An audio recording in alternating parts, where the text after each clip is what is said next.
تۆ بە لە مەیدەکەی هەتامەی مابێ ئەو ڕۆژە مەخۆرەوە کە پەیدا نابێ نەخوازە بەهار و چیمەن و دیمەنی گوڵ تۆبەی چی هزار تۆبە لە تۆبەی وابێ بە ناوی خوای بەخشار و دڵۆڤان سڵاوێک ناسکتر لە گوڵ فێنکتر لە ئاوی کانیاوی کوردەواری و جوانتر لە دیمەنی سروشتی ئاوایی پێشکەش بە ئێوە سەروەران و ئازیزان زۆر زۆر بەخێر بێن سەرسەران و سەرچاوان سپاسان دەکەم کە ئەوڕۆ دووبارە کانگەی ژیانتان بۆ دیتن هەڵبژاردووە ئەو شوێنێکی ئێستا من لێ ڕاوەستاوم چێوی بابەسەنی پێدەڵێن کە یەکێک لە چێوەکانی ئاوایی گەڵوانە کە لە باشووری ئەم ئاواییە هەڵکەوتووە بەڵێ ئەو ئاوایی کە لە پشسەری من دەیبینن ئاوایی گەڵوانە یەکێک لە ئاوایەکانی شارستانی نەغەدا کە لە 8 کیلومتری و شارستانە هەڵکەوتووە ئاوایە کە خانوبەرەی کۆن و نوێ لە پەنایەکدا سازکراون و باغ و باغاتێکی یەکجار زۆر دەوروبەری ئەو ئاوایەیان ڕازاندۆتەوە لێرە شنەبایەکی فێنکو خۆش هەست پێ دەکەین هۆکاری ئەوەشکە لەو وەرزەی ساڵدا و لە مانگی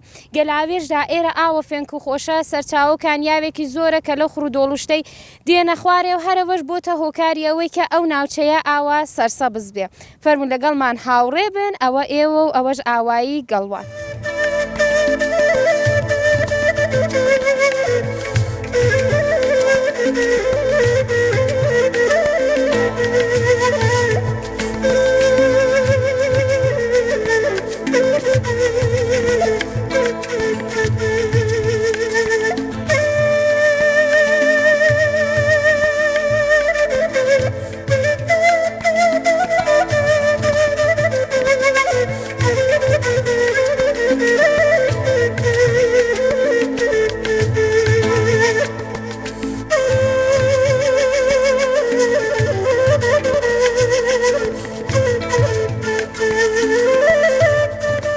سەرەتای بەرنامە لەسەر چێوی بابەسان لە خزمەت کاکە حوسێنی خۆشەویست و ئازیز دێهیاری ئاوایی گەڵوانداین سڵاوتان لێ بە کاکە حوسێن جان.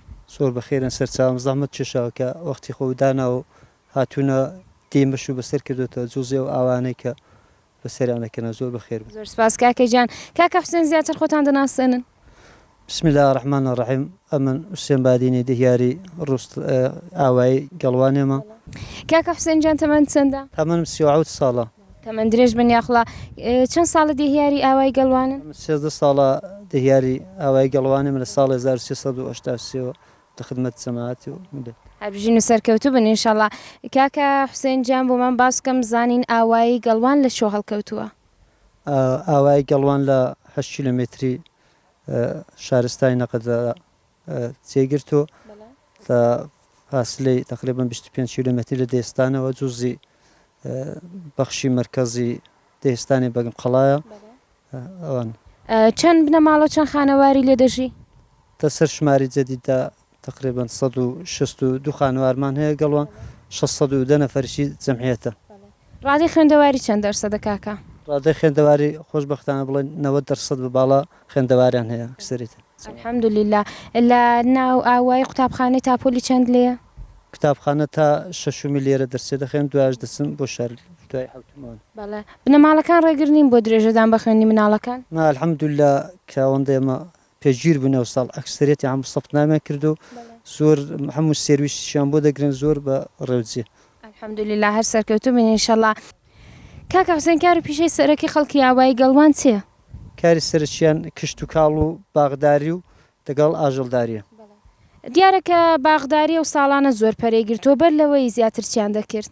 پێش لەوەی جەماعەت دەغڵ و دان و وەک سایری دیهاتی قەدیم 30 ساڵەوە پێش دەغڵ و دان و شدەوانە بێحەد زۆر بوو دوا دەپەناویشدا ئاژەڵداری نەخشی هەبوو. بە پێوەی کە ناوچەیەکە کە ئاوکانی ئاوشتی یەکجار زۆرە ئیتر باغداری شت زیاتر لێرە پەرەی سندۆوایە کاکە؟ تقریبا لەو 30 ساڵ بۆ دوایە تقریبا باغات نەخشێکی زۆری هەبوو ئەکسەری جەماعەت باغاتی سەقاندوو. ئەلان چەند هێکتاری باخێرە؟ لە کولدالحان لەوانە ئەمە 40 قەتحمان باغی باردێ هەیە باغاتی ئەم شامیلی سێ و ترێ و قەیسیە ئێرە. لەخڵای بە زیاد بێ ئەخڵا پڕ خێر و بەرەکەت بێ. کاکە حوسێن بە پێی وەزعی کە لێرە هەیە گبمان هەوێ بە هێکتار باسی بکەین چەند هێکتاری بەراو چەند هێکتاری دێمەکاری هەیە؟ ئاوای گەڵوان ئاماری دقیقی تقریبا 746 هێکتارمان سەمین دەکولا هەیە 394 هکتاری زمینی ئاوێژەیە و 352 هکتاریشی زمینی دێمە. خڵای بە زیاد بێشە کاکە حوسێن لەو 394 هکتارە بەراوی چەندی باغا؟ لەو 394 هکتاری 100 هکتار مەحدودە نەمە باغات هەیە، باغاتی سی و قەیسی و لەگەڵ ئەو ترێ و شتیوە. لە خڵای بە زیاد بێ کاکە حوسێن لە ئیمکاناتە سەرەکیەکانی ئاوایی چ ئیمکاناتێک لێرە هەیە؟ ئاوای گەڵوان ئیمکاناتی ئەسفالت و ئاو و بڕق و مزگەوت و خانەیە بێداشت و ساختمانی دهیاری و تەلەفۆنی سابیتی ماڵان و ئینتررنێت مەدرسە و شرکەتە عونی تۆلیدی لەگەڵ ساختمانی دهیاری هەیە. کاکە حوسێن لە ماوەی ئەو 13 ساڵەدا خۆتان چ خزمەتێک و بە ئاوادانی کردووە؟ ئەمە پێشتر کە گەڵوان ئەمکاناتەکانی کە کولەن کوتمان چبوونە لەوانە ڕێ ئەسفالتمان نەبوو، ڕێکی ناخۆشمان هەبوو، دو ساختمانی دهیاریمان نەبوو، ئەوانەمان جێبەجێ کرد و دوای وش هەموو ساڵێ ئەکسەری ساڵەکان ئیزرای تەرحیادی و تەهەیە نەخشەی تەڕیادی ئەمە ئەوانەمان هەبوو لەدیدا. دەستەکانی خۆش بێ ماندوو نەبنەوە چ کارهایەک و بۆ داهاتوو بەدەستەوەیە کاکە؟ لەو کاران کە کردومان ئەمە مشکلات و کەمبوتایەکمان هەنە کە زوزی سەرچەکانیان ئەڤڵیان گازمان نێ لەدی کە زۆر مهم و حیاتیە. دوایە ئەمە پرۆژەی ئەو بوستانی ڕوستایمان هەیە نیوەتەوا ماوەتەوە، فەنسچشی مەدانی فوتباڵ و وەرزشیمان ئەوانە دەولەوێتی کاریدان و دوای بە دنباڵەوەش کە تەرهیادەکەمان ئێستا بە تەواوی تەواو نەبوو لە دوای تەواوبوونیوەدا ئسفالت و مەعابیر و ئەوانشمان ماونەتەوە.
سلام کاکە گیان ماندوو نەبێەوە. سلام خێری ماندوو نەبێەوە. سلامە دوی بخۆت خۆت دەناسێنی؟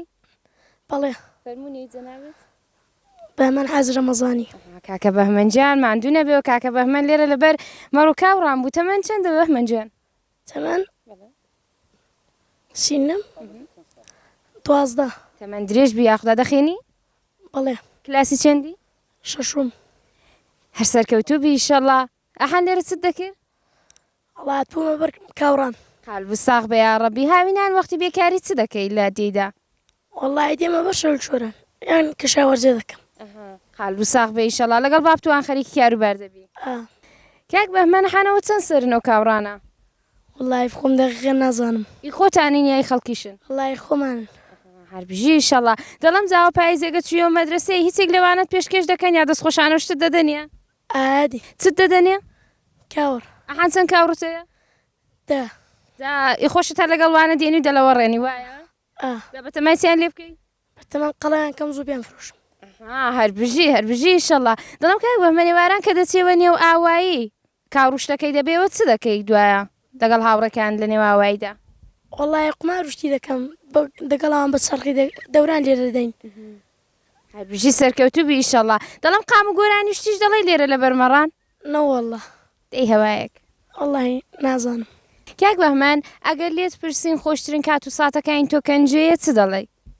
چ دەڵم وەڵای ڕۆژی بەیانانە گەل لە خێوی هەڵدەستمەوە کاوڕانە دێنمە مەزرای ئاوا دەلاوەڕێن قەڵە دەبم وردەمیش خۆشم گەورە دەبم چەندەت خۆش دەوێن وەڵا زۆر وچی وا خۆشت دەوێن وەڵای چونکی لە ئەوڵێەوە لە چکیەوە ئەلاقەم پێیان بوو جا دڵم ئەو کاوڕوشتەی خۆت کە بەیسلا دەڵی پاییزان دەمدەنێوانە ڕاندەگری دووادان فرۆشی پوڵەکان بەچی دەدەی بەچی دەدەم کوڕە ئەو شتە وەسایلی خۆ مەسەلەن چی بێ هەشتێکی بێ یا ماتۆر بێ یان چارق بێ ئە بۆ جورە شتانەی دەدەم بژی ماشەڵڵا کاکە بەهمەنی زەحمەت کێش و لەلایەکیژڕا بیر لە داهاتووی خۆی دەکاتەوە دەینشەڵا سەرکەوتوو دەبی بژی بۆ کاک بەهمەنی دڵم کاک بەهمەن ئەگەر گەورە بووی دەتێ ببی چکارە وەڵای پێم خۆشە بمە دوکتور بژی شەڵا حەولی بۆ دەدەی چاک دەرز دەخێنی بژی سەرکەوتوو بی شەڵاواتە خوازم هەموو مێر منداڵەکانی خۆشەویستمان بەتایبەت زەحمەت کێشەکانی وەکو کاکە بەهمەنی خۆشەویست و ئازیز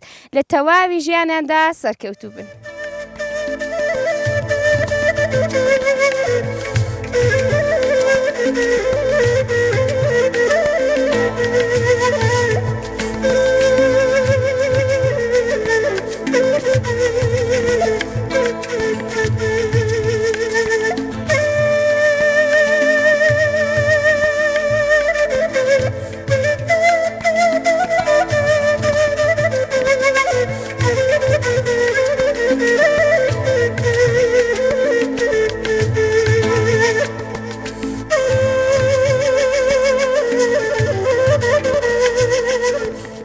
سلااو لێ بکاکەی سلااو لە تۆش بە هەروەتر باشن شکر سلامەت سپاس مەمنونم خۆتان دەناسێنن بەناوی خۆ سعدونی مزەفەریمە خەڵکی نەغەدەمە لە ئاوای گەڵوانێش زەماوەندم کردو کاکە سعدونجان تەمەنت چەندە؟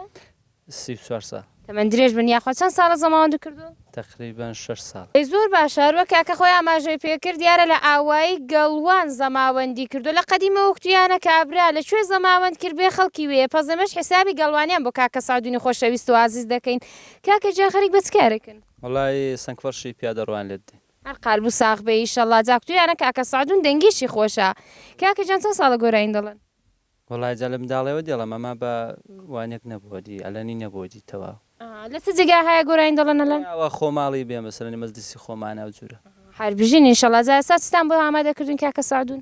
وەڵای گۆرانێکی مامە سابر کوردستانی جوانیت کاریە لە کردە مایە میرە جانە میرە ئەخڵ و هۆشی لە بردە مایە میرە جانە میرە جوانیت کاریە لە کردە مایە میرە جانە میرە ئەخڵ و هۆشی لە بردە مایە میرە جانە میرە ئینسانیە خودە پەری لە پاریژ جوانتری ئینسانیە خودە پەری لە پاریژ جوانتری ئایە میرە جانە میرە لارۆ لەنجەت زۆر جوان و زۆر دڵێ گیرەیە بێوەفانیم هەر دەمە هەر تۆم لە بیرەیە باوەڕمە ناماوە پێدایە میرە جانە میرە چونکو درۆوەم دیوە لێدایە میرە جانە میرە باوەڕمە ناماوە پێدایە میرە جانە میرە چونکو درۆوەم دیوە لێدایە میرە جانە میرە چەند جار خودە وعدەدا پێم نەهاتی فێڵت کردە لێم چەند جار خودە وعدەدا پێم نەهاتی فێڵت کردە لێم ئایە میرە جانە میرە لارۆ لەنجەت زۆر جوان و زۆر دڵێ گیرەیە بێوەفانیم هەر دەمە هەر تۆم لە بیرە ئای بژی کاکە سعدونی خۆشەویست و ئازیز دەنگت نەرزەی عەرەبی کاکە گیان دەڵم کاکە سعدون ماشەڵڵا دەنگی جەنابتان ئاوە خۆشە و شوێنەکە ئاوە خۆش بۆیە پێمان خۆشە جارێکی دیکە جۆبیستی دەنگتان بینەوە سەبری جانە ستا بایانە ساز بە بچین بۆ خاستەخانە مەریض حاڵیان پارێشانە دەرمانیان کە بەو پەنجانە های لێلێ جوانی سەبری ئەمان سەبری ئەمان سەبری ئەمان سەبری شیرینی بە وێنەی شەکری چ با مەکری ڕێداگێری چاو جوان بە خوددا و بە پێغەمبەر بە میحرابی چاوی ئەسمەر کەوتومە جێژی ئەسکەندەر نەجات نابم تا بە مەحشەر ئای لێلێ جوانی سەبری ئەمان سەبری ئەمان سەبری سەبریە چاوی ئەستێ ڕای جابیە جابیە وە فەڕەنجیە ڕۆژی جومعان پاش ساڵایە دووشت خۆشن لا دنیایە ڕۆژی جومعان پاش ساڵایە دووشت خۆشن لا دنیایە ئیمان و چاوی لەیلایە ئیمان و چاوی لەیلایە های لێلێ جوانی سەبریە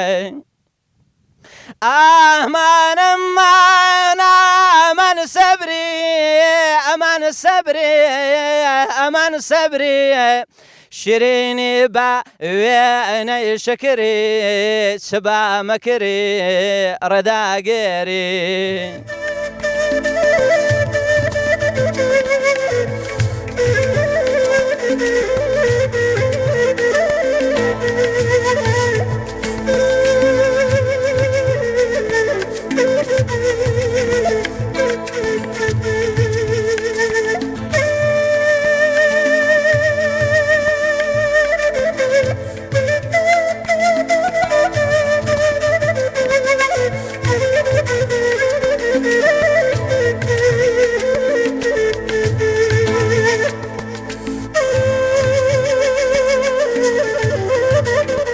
یەکێک لە ماڵەکانی ئاوایی گەڵوان لە خزمەت دایەخانمی خۆشەویست و ئازیز داین خانوویەکی قەدیمیە میچەکەی بەدار داپۆشراوە و کۆڵەکەی داری 6 ساڵ لە نێو ماڵداماوە و چێژێک و جوانێکی تایبەتی بەو ماڵە بەخشیوە.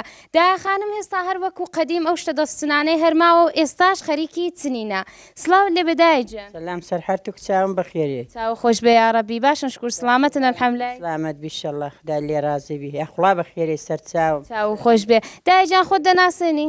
بەڵێ. فەرموونی جەنابەت. نازەنین. دا نازەنینی خۆشەویست. دا نازەنین جان تەمەنت چەندە؟ وەڵای تەمەنم 6 ساڵە 64 ساڵ دەبم ئەو جوورە. بەڵێ. وەلەدی ئاوای گەڵوانن؟ وەلەدی ئاوای قارنێمە لێرەشم مێر کردووە. چەند ساڵە زەماوەند کردو؟ وەڵای 30 ساڵ دەبێ. 40 ساڵە لێرە نیشتە جێبوونە. زۆر باش هەر پیرۆزە ئیشەڵڵا.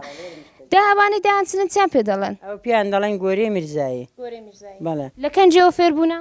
وەڵای لە زمانی جەهێڵەوە هەر چنیومە. بەڵێ. لە چێ فێربوون دایجا لە زمانی جەهێڵەوە؟ مان دەیسنیوە ئەمەش لە ڕێشوین دایکمان فێر بووین. بەڵێ. جادایە ئەوە گوڵ و نەخشێکی زۆری لەسەرە بۆمان باز دەکەی بزانینەوە چیان پێ دەڵێن؟ ئەریە وەڵا. فەرموو. ئەوە گوڵە سێوەیە. ئەوە. ئەوە کرمەکەیە. بەڵێ. کرمەکەی پێ دەڵێن. ئەوە قەندانەیە. ئەوە میرزایە. ئەوەش بیلامانێ هەر لەتکەی پێ دەڵێن لەتکای. ئەوانە کۆترن ئەوەش لەتکەیە. زادا ئەوە تەنیا بەو تەرحەی دەچندرێ گۆرەوەکان یا تەرحی دیکەشیان هەیە و نەخشی دیکەش هەیە. نەخشی دیشیان هەیە. ئەوان چیان پێ دەڵێن؟ ئەوانش دارە گوڵان پێ دەڵێن و ئەدی وانێ چیان پێ دەڵێن گوڵە سێوان پێ دەڵێن و. دادا ئەم جاوە چ فەرقیان هەیە بۆچی مەسەڵەن گۆ هەرە و نەخشانەتان چنیون؟ ئەوە من بخۆم ئەوەم پێ هاسان بوو. جگە لەوانە چی دیکەتان پێدەستنی بۆ خوری و شتەی؟ وەڵای سەرکڵامان پێدەستنی و کراسمان پێدەستنی و تەوینمان پێ دەکرد و. هانەوە چی پێ دەڵێن؟ ئەوە سەرکڵاوە. سەرکڵاوە کڵاوی تایبەتی پیاوەکان بوو. جادا کڵاوەکە تەنیا بەو شێوەیە هەبوو یای دیکەشە بوو. وەڵای دیکەشە بوو. ئەو پیان دەکە کڵاوی کۆچکانی دەسەریان دەکرد. جا جیاوازیان چ بوو کەنجیان کەڵک لەو سەر کڵاوی هەڵدەگەێت کەنجێ لەو کڵاو کۆچکانی. مێردەکەم حتا هاتە پیربوونی هەرەوەی لەسەرنا. دەکە هاتەوەی پیر بوو دوای پێچیان پێ لەسەرنا. دەڵم دای جانجاوا هەبوو مەسەن سەر کڵاوەکە وەختێکی تایبەت بێ لە سەرینێنی ئەبە بۆ کارکردن و شدیا کڵاو کۆچکانیە بۆ وەختی کاروشتی شەمیشە لە سەریان هەمیشە لە سەری بوو. زۆر باشە دایجان دادا پێمان بڵە بزان گۆرەوەکە چۆن دەچندرێ خانەوە بەدەستێەوە دا نازانی هەڵخەریکە دەیچنێ ئەلحانەوە ساکارێ دەیچنم ئەوەی دیشەر بە جوانی پێم جوان بۆ ئەو ڕەشەم بە پەنجە ڕەشی چنیوە بە چەند شیشان دەچندرێ بە 5 شیشان. نەوەی داخانم زەحمەتی کێشا و ئەو کراسۆ و دەستەوانەشتە کە داخانم پێشتر چنی بووینی بۆی هێنان ئەرە دڵم دایجان شێوازی چنینیە و گۆرەویانە پێکەوە فەرقیان هەیە شلوتوندیان هەیە ئەریوەڵا هەشیانە شلوتوندیشیان هەیە. جاو چ جیاوازێکیان هەیە بۆچی شل دەچندرێن بۆچی تون دەرچندرێ گەربی لامانێ شل بێ جوانتر دەلاقیسانیەوە دەچێت جوانتر کرەکەی دێتە سەر دەست ئەگە تون بێ دەلاقیانەوە ناچێت پس بە گشتی شلەکەی پەسەندترە بەڵە گشتەکە شلەکە پسنترە. دەڵم دا گۆرەوێکی یاوە جوتێ گۆرەوی چەندە دەکێشێکە بچندرێ وەڵاگە بێکار بیکارنە بە 2 ڕۆژان بە 3 ڕۆژان لینجێکی دەچنی بەڵە پس زەحمەتیشی زۆر دەوێت بە پێوێکە نەخشەکەشی وردە هەمووی گەوگەوەی دی. دەڵم دا گۆرەویشتە قەدیم بۆچیان زیاتر کەڵک لێوەردەگرتن لە چ جێگا هەیە گۆرەویشتیان لە پێ دەکرد ژنەکان جهێل بوون شایان بەخۆی بوو ئەرزارێک کارێکیان دەکرد ویان تەونمان دەکردیان گۆرەمان دەچنی ئەو دەستنوشتە بە قەولی کابرا دەڵە بۆ پیاوەکان بوون پیاوەکان لە چۆ لەوانیان کەڵک وەردەگرت پیاوەکان دەچوونە مەزرا دەبەریان دەکرد دەچوونە سەربان ماڵینە دەبەریان دەکرد دەچوونە مەزرا دەبەریان دەکرد زمانی زۆر گۆرەویشتێلان نەبوو بە پێوێر کەڵکیان لەوانە وەردەگرت ئەریوەڵار کەڵچیان لەوانە دەڵم دا هاش کەڵکیان لێ وەردەگرن پیاوەکان بەخڵای کەم ئەلان کەمێن کەڵک لێوەردنی دیوە هەر بە یادگاری چنیمان و هەڵمان گرتوونە چاو خۆش بێ عەرەبیدا هەرواش دەسندرە دەستنێ دەهێوێ یادگارەکانی زۆر بن ئەریە وەڵای یادگاریم زۆر بوون بەڵاندی نەماون ئەلحان دەست و چاو خۆش بێ عەرەبیدا ئەوانە دیکە چنکە نەوەکەتان هێناینی لێرەی دانامزانینەوانە چنچنیوتانن ئەوەیان کراسە ئەوەشە لە خوری دەچندرێن ئەوەش لە مەرەزی دەچندرێ بەڵێ جاوەدا بچوان کەڵک لێ وەردەگرت بۆ وەختی کە بۆ کاروشتی بوو یا سەرمایە بۆ جوانی ئەوەی دەبەردەکەن کراسی دوگمەداریشە بەڵێ دەیدا مۆدێلی دیکەشی هەبوو کراسان ئەلهان حوسەلەوە منەما ئەریوەڵا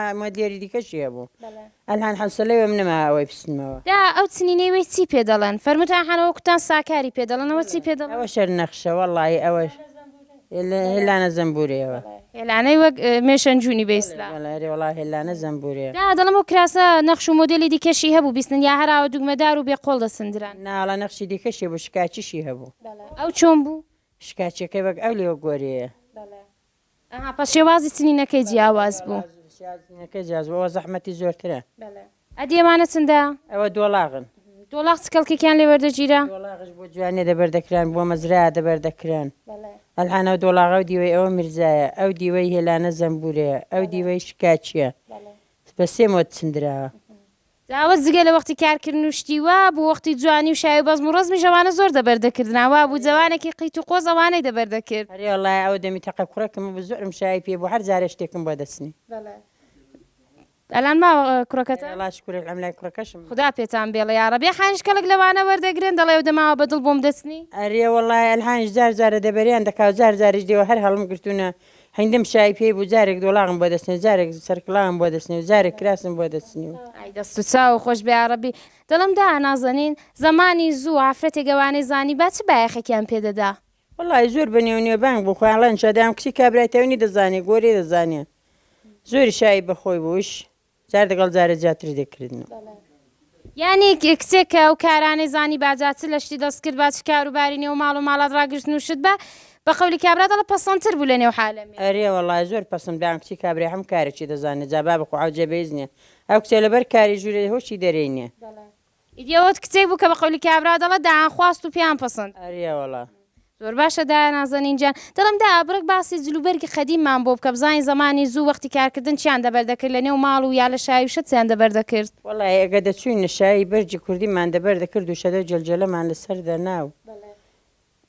بیلامانە لابەرگی کوردێکە چ بوودا چتان دەبەردەکرد راسی کوردی بەگنج جگە لە کراسەکە خۆب دەسماڵەوانەشی هەبوو ماڵشی هەبوو شەدە و جەلجێلەی هەبوو کڵاوی هەبوو وەگەلعان نەبوو سەری ڕوتکە کلچی قیتکە کۆڵێکیش پشتێن دەبەسرا زمانی زوودا نازەنین کۆڵە چیش پشتێن دەبەسترا و سێ چوار پاتۆڵ دەبەردەکرا و ئەرێەوە سیخمە وکەوە ئەیدا وەختی کاروشت وەختی کاروشی جگەداتنی قڵچاغە بەرهەڵبێنەمە هەڵدەکێشا و هەڵێ بۆ کارێ بەغات لە نێو ماڵچیدایە خۆ وەختەکەی دیکە بە قەولی کابراداڵە وەختانی لە نێو ماڵدایان گوزەران نەوەختی شایە بوو نەوەختی کارکردن شتەکە بوو ئەو دەمی وەڵای هەر لیباسی کوردیمان دەبەر دەکرد و پشتێنمان لە پشتێ دەبەست و کەوامان دەبەر دەکرد و کارمان دەکرد سی کورد لە ڕابردوودا کچەکان و ژنەکانمان هەمیشە لیباسی کوردیان هەر لەبەردا بوو کوردیمان هەر دەبەردا بوو نازانینەوە چ بوو لە بەرت کرد ئەوە قۆڵچاغێ قۆڵچاغە چ بوو قۆڵچاغەمان دەبەر دەکرد نانمان پێوە دەکرد و وڵاغمان پێوە دەدوەشی و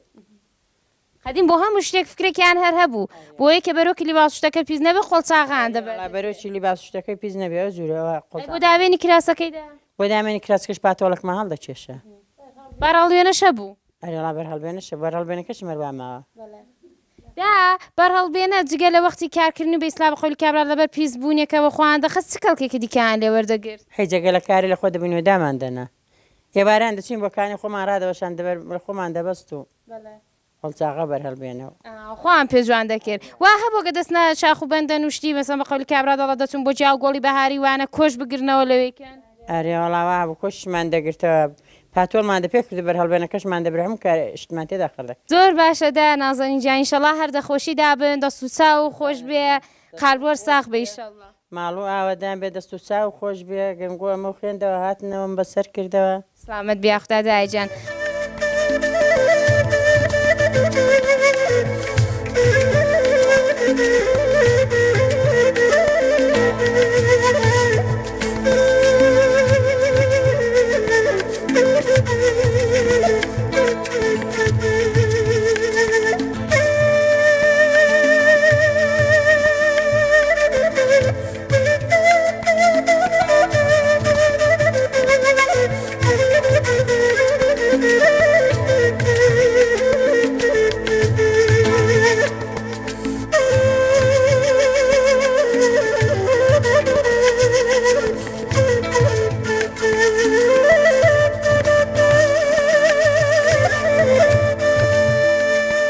لە خزمەت خاڵە حاجی خۆشەویست و ئازیز داین یەکێک لە پیاوە بە تەمەنەکانی ئاوایی گەڵوان سلااو لێ بە خاڵە ژیان عليك السلام ورحمة الله وبركاته بخيرات باشی شکر الحەمدلای بە کەیفی سلامت بإن شاء الله لطف زياد بإن شاء الله قوربانی تۆ بم سپاس دەکەم خاڵە حاجی جان زیاتر خۆتان دەناسێنن والله محمد الزاهري ساچيني قريي قلوان تەمەن و چەندە خاڵە جان تولدهم عرضي أغام 1314 تقریبا 82 ساڵن تەمەند درێژ بن یاخوارەش ساغ بن ئینشەڵا خەریکی چ بوون خاڵە والله خريج ويبون ليرة كان وينزا ما خرد كردوا خريج وينزا كنوينا هەر قالب و ساغ بە یا ڕەبی خاڵە چەند ساڵە لێرە دەژین والله تقريبا لأول انقلابي شاه مردمي وقرويوا لو دميوا لزمان إمام خمينيوا لە چۆرا هاتوونێرە لقلوا لدى الميرة دەی خاڵە جان کە هاتن لێرە گرسانەوە خەریک بە چ کارێک بوون والله خريج كشتوكال وكشاورزي وأولا ولا يبونا لێرە هەر کشت و کاڵ و کەشاوەرزی وشت دەکرایە کاری دیکەشی لە پەنا دەکردرا وماڵیشمان ڕاگرتووە بۆ کوێستانانی سوینە و ئەرزیاغای خۆم کەم ئەوە لە ئاڵوێر و حیوان و بزن و مەڕ و وڵاغ و شتیشمان کردووە هەر قالب و ساغ بە یا ڕەبی خاڵە حاجی جان دەڵم لە مێژە لە نێو خەڵکیەوە ئاواییەدا دەژین بۆمان باسکەم زای نێوانی خەڵکی ئاوایی بەیەکەوە چۆنە والله لوتفەن خەڵکی ئەو دێ ئەچەندی بڵێ دەگەڵێک دری هێندە تەبانە هێندە باشن جوانەکانمان هەموو ئینسانی دەنەزی من ئالکۆڵی نینە سیغاری نینە زۆر دە ئاوەدانێدا عەرزی ئاغای خۆم کەم جوان بەڕێوە دەڕۆنە مشوێن الحەمدوللا باسەوادن هەموو ئینسانی دەشەریفن الحەمدوللا ڕەبی هەر بێمزەڕەت بن ئینشەڵا دەڵم خاڵە حاجی زمانی زووەگە کێشەیەک گیر و گرفتێک لە نێو ئاوایی پێشات پازات چ بۆ کەسێک با چێگە دوو بنە ماڵە دوو کەس پێکەوە نێوان ناخۆشیان هەبا چۆن هەل دەبوو چۆن پێک دەهاتنەوە والله لە دەر و زیرانەکان عەرزی ئاغای خۆم کە مەلای ئاوەدانێ و ڕیشتبی ئاوەدانێ دەکەوتنە مەعبەینێ و دەکو شەڕ و کێشە حەیبە و پێکیان دێناینەوە بە وەختێکی زوو الحەمدوللا هەمیشە پێکەوە تەواو ڕەبا بوونە کێشە و گرفتیش زوو هەل دەبوون ئەرێ وڵا زوو هەل دەبوو ئەرێ وڵای الحەمدوللا کێشە و گرفتێکی وامان نەبوو دەنێەوە خۆماندا شەقێک دەبێتە مەعبەینی مەزرادا و ئاوداشتن و سەرەوان و ئەوی دیکە ئەویش ئەلبەل هەل بووی دیوە نەبی بڵێ توول و تەفسیل بێ یا شکاتی دەوڵەتێ بێ و زیندانی بێ و یا دادگایی بێوەمان نەبوو هەرهانی شەروایە هەرێ وەڵا هەلحەنیش وایە الحەمدولله یاخوا هەرواتە باوڕەبا بمێنن خاڵە گیان دەڵم خاڵە جا ئاوایەک ئاوەتە باوڕەبا بێ حالەمەکەی ئاوە پێکەوە بێ کۆڕ و کۆبوونەوە و شت هەر دەبێت لەو بینەیدا جا لێرەدا بەزمە خۆشەکە ئەوە بوو کە کایە و شت بەڕێوە دەچوو زەمانی زوو کایە و یاریکردن هەبوو لێرە چ کایە و یارێک دەکردرا خاڵە وڵای هەلحانی لێرەکانە داوەت و شایی دەبێ عەرزیاغای خۆم بکەم پێکەوە شایە دەکەین و عەرزیاغاوە دەبێت لە دێی دەبێەوە دەبێ لە تالاری دەبێ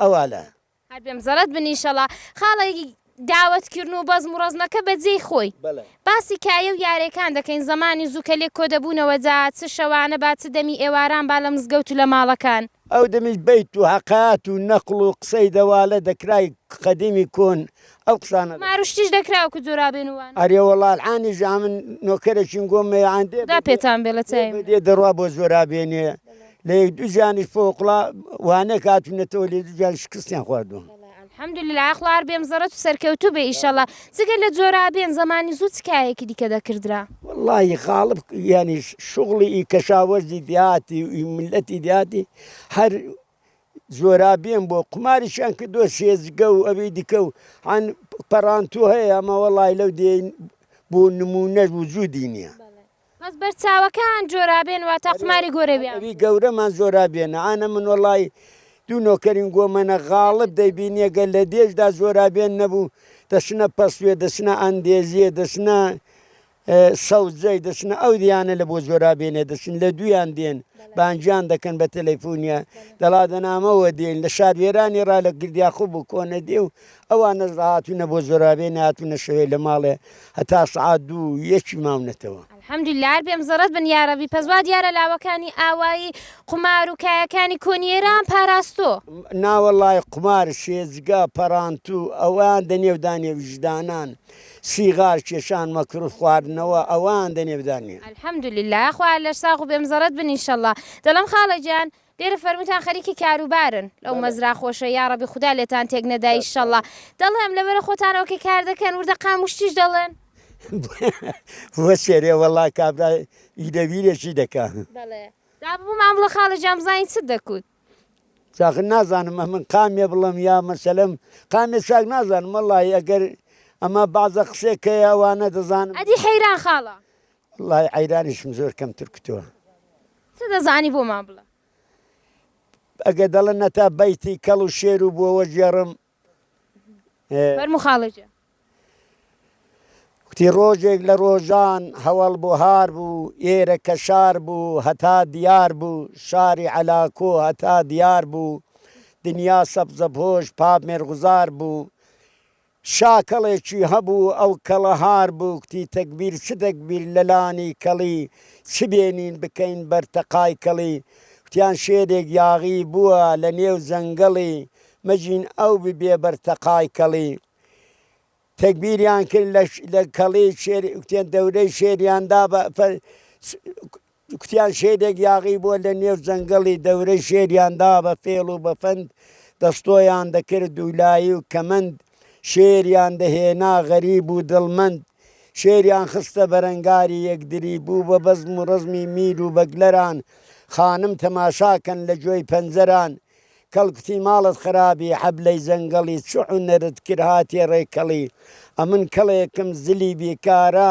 عالەمێ خوددام لە چەند بێزارە چەند بور و بەیار بەشان دڕیدەم چەند کەند و لەن بە شاخ دڕیدەم من مەردی وەکتو قەت نەدیدەم شێر و کەڵیان کردە بەرەنگار یەکدری شێر ها لەو تەنیشتەی ها بۆ تەنیشتەی خۆی ئاوی چۆ سەر پشتی تی دەبزۆوە مەردی کەس حساب تاشینت شانت بدەم لە شیشەی کەباب لۆتی گەرب بتخۆن لە مەزەی شەراب بە سڵامەتی ئەو برادرانە دەست و چاوت خۆش بێ خاڵە گیان دەڵم خاڵە و بەسەرا توشتە لە چێ فێربوونا وەڵای ئەمەش بە قەولی کابراکە دەڵا عمرمانە تا 82 ساڵ 3 ساڵە هەر جێوە لە قسێکی لێ فێر بووینە و گوێمان لە خەڵکی بۆ لە خەڵکی فێر بووینە و ئەوە لە بوو قەولی کابرا دەڵ زمانی زووش گەورەیەکی وەکو جەنابتان دادەنیش لە مەجلیسەکان ئاوە دەیجێڕان ئەوڵێ ئەوە لە بوو لە ماڵان دادەنیشتن دەبینیە چێکی ڕدێن سبەی دەکوت وەڵە هەقاتی ناس و مامەڵانمان بۆ بڵێ دەیکودی لاسی باڵەکەتانمان بۆ بڵێ ئێچەی دەیکودی خەزاڵە مەلانەبیانمان بۆ بڵێ دەستیان دەکرد بەوەی خەڵکەل دە دەرمامستان گوێیان دەدا چاویان لێ دەکرد زۆر باشە خاڵە الان لەبەر رادیۆ تەلەڤیزیۆن و ماوارە و ئەولا وەولا وەبەر ناکەوێ ناوەڵڵە حیفە بەڕاستی حیفەوە بیت و بەسەر هات و نەقڵ و حەیران و خۆشە شتێک قەدیم بفەوتیە فەوتێ دەی خاڵە حاجیجیان کەوا بچ نەسیحەت و ئامۆژگارێکت بۆ لاوەکان هەیە والله نسحەد و ئاوەژوو ینی من ئەوەیە دەمەوێ ینی بۆ خۆشمە من لە مزگەوتێش و لە دوکانێش و لە نێو دێشوە گەڕاژ دەوەستین دەڵم کوڕەکانێکی سیغاریان بە سنگەوە دەبینم دەڵم حی بە جوانەکان ئەو سیغارەی مەکێشن ئەنگوە چ وەختی وەتانە جوانێکی ئەوالانە سیغار بچێشن سیغار چیاخر ئەوە دەبینی سانەگە سیغارە بچێشەوە لای ویژدانان دەگەڵ خانەوادەشی ناتوانێەوە سەر وەسەنیرێ بکە دەڵم تەرخی بکەن لە جێوەی شتێکی دیکە بکەن لە جێوەی شیرنێکی دەزارونێن بیکەنە مەشغوڵیات نەوەگە تو پۆڵی خۆت بێنی بە شەمسەی ئاور تێبەردەی زا نازانم بە نەزەرین گۆژەوە باشە یا باش نییە من زۆر بەجێ خاڵە حاجیجیان ڕەبی دەست و چاو خۆش بە ئیشەڵا قسەکانی خاڵە حاجی و بەگشتی قسەکانی بە تەمەن و بە ساڵاتچۆکانمان زێر و گەوهرم بەڕاستی حتمان ڕەچاوێ بکە.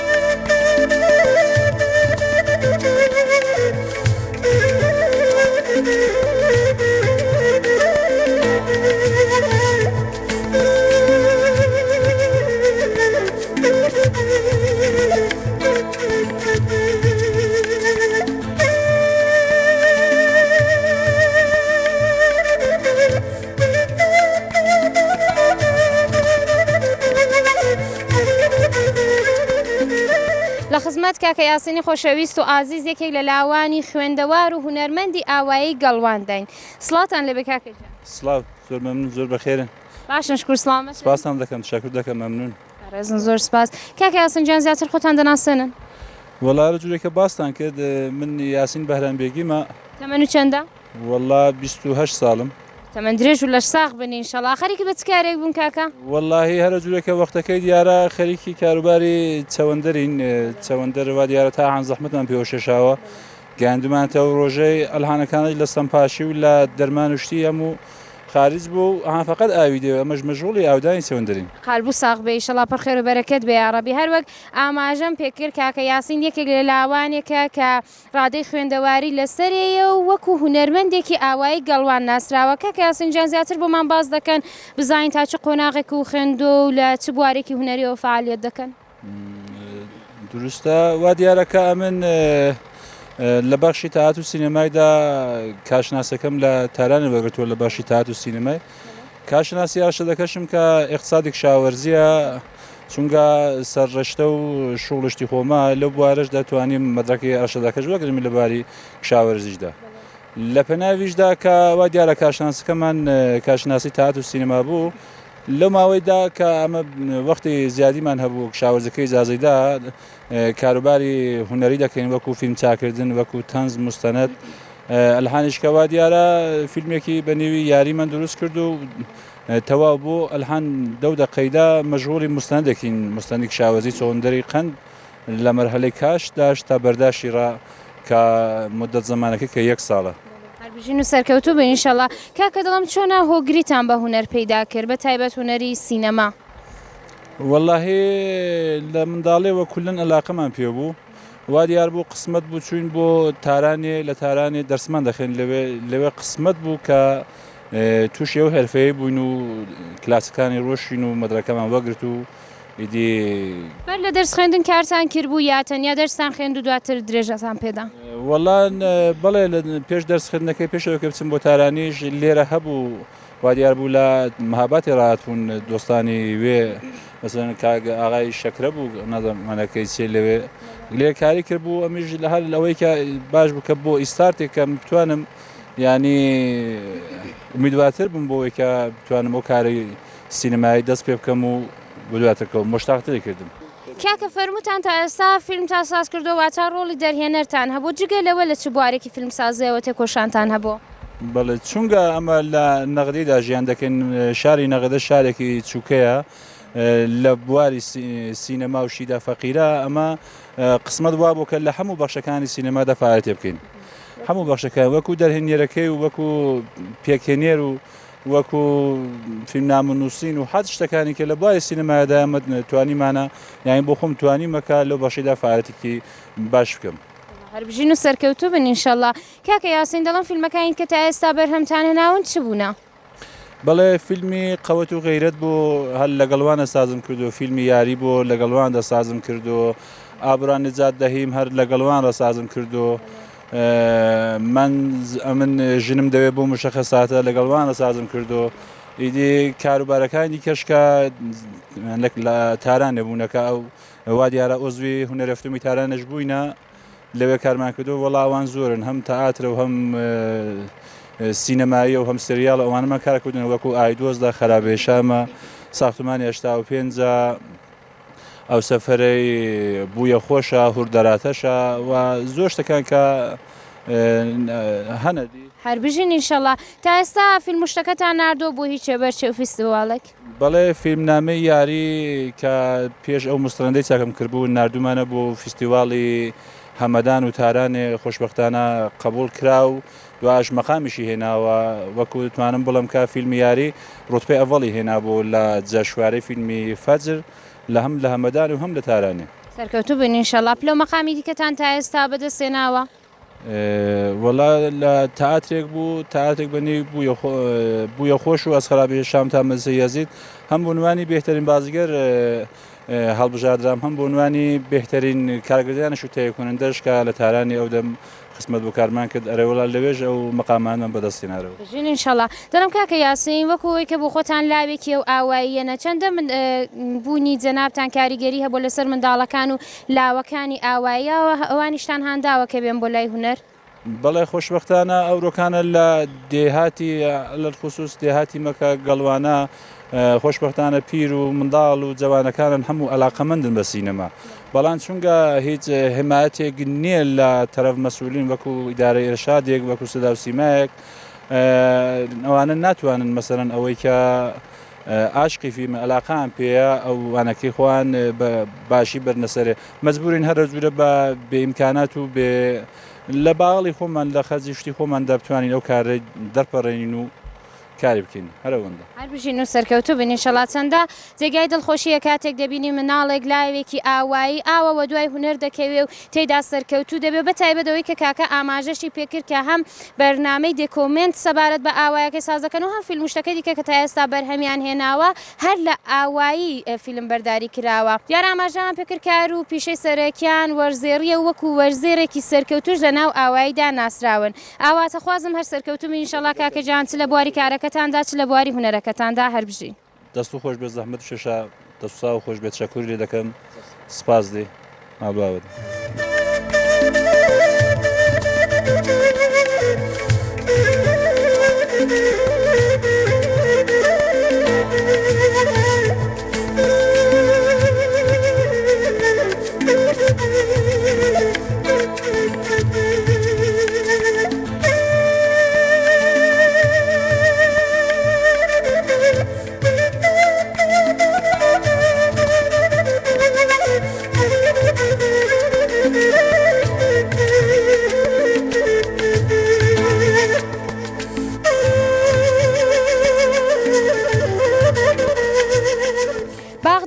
وەکو یەکێک لە کارەکانی کە زۆربەی خەڵکی ئاوایی بەخۆیەوە خەریک دەکات لە ناو خەڵکی ئاوایی گەڵوانیشدا ڕۆڵێکی بەرچاوی دەجێڕاوێ ڕایوەش دیمەنێکی زۆر جوان و ڕازاوەیدا بوو بە ئاوایی گەڵوان بوونی شاخ و چێوێک زۆر بڵین لە دەوروبەری ئاوایی و سەرچاوە و ئاوکانێکی یەکجار زۆر هەم ژنگەیەکی تایبەتی بۆ خەڵکی ئاوایی ساز کرد بوو هەم سەیرانگایەک و سیاحەتگایەکی زۆر تایبەت بوو بۆ هەموو مسافرانی خۆشەویست و بۆ هەموو کەسانێک کە هۆگریان بە سروش هەیە ڕۆژانی پشودان دێن و سەردانی ئەو ناوچەیە دەکەن. قسە خۆشی و خێنگەرمی و دەستڕەنگینی پیاوژنەکانی ئەو ئاواییە وەکو هەموو ئاوایەکانی دیکەی ناوچەی کوردەواری لێرەژرا خۆی دەنوان بۆ ئێمە ڕۆژێکی زۆر خۆش بوو هیوادارم بۆ ئێوەی ئازیز و خۆشەویستیش هەروە بوو بێت تا ڕۆژێکی دیکە و کانگای ژیانێکی دیکە هەموو لایەکتان بە خودای گەورە دەسپێرم.